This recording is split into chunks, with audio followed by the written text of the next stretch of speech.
32 esperienze diverse. Qualcosa di grande mai visto. Una forma di comunicazione per trasmettere una passione. L'ispirazione. Si unisce la tradizione con l'innovazione. Una grande famiglia.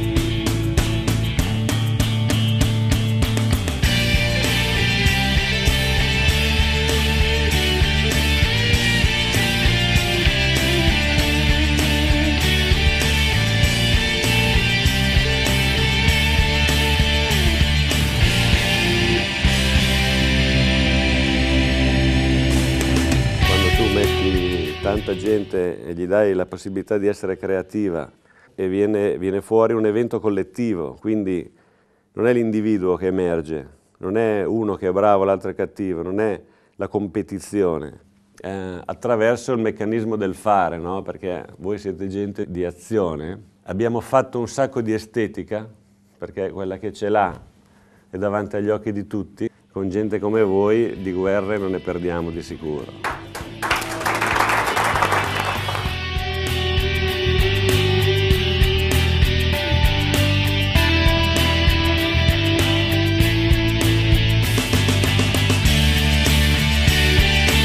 Veramente esterrefatto. Ormai non è più un prodotto, è arte, qua è uno stand di arte. Ma è bello che qualcuno ti dia la possibilità di esprimerti senza nessun limite.